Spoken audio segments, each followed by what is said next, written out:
தமிழ் இல்லைனால் தமிழர் இல்லை, தமிழர் என்ற இனம் இல்லைனா நாடு இல்லை, அவ்வளவுதான். இங்க எல்லாரும் தமிழ் தேசிய அரசியல், தமிழ் தேசிய அரசியல் ஒரு தீண்டத்தகாத வார்த்தை போலவும் வேற்றுக்கிற சொல்பவரும் மொழி காக்க, இனம் காக்க, மண் காக்க, மண்ணின் வளம் காக்க, மண்ணின் மக்களின் நலம் காக்க, அந்த மக்களின் மானம் காக்க ஒரு அரசியல் இருக்கு. அந்த அரசியல் தான் தமிழ் தேச அரசியல். இதெல்லாம் தேவையில்லைன்னா இது தேவையில்லை. அதான் சொல்றாங்க, இது தேவை.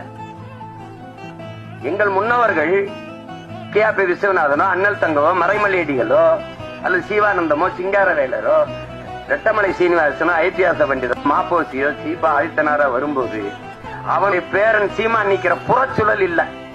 அன்னைக்கு காவிரியில் தண்ணி கேட்டா அடிச்சு விரட்டல, அன்னைக்கு கச்சத்தையை பறித்து கொடுத்து சுட்டு சுட்டு 840 மீன் வந்து சுட்டு போடல. மீத்தேன் எடுப்பு பூமி தாய் ஈரக்கொலை அறுக்கல, அணுவுல ஸ்டெர்லைட் இப்படி நச்சு ஆலைகளை நிறுவி எங்களை கொல்லல. எதை தேடினாலும் இந்த அரசியல் தேவைப்படும். தேவைதான் கண்டுபிடிப்பின். இந்த அரசியல் வேணுமா, ஜெயிக்குமா ஜெயிக்காதா, அதை விட தேவையா தேவையில்லையா, அதுதான் கோட்பாடு.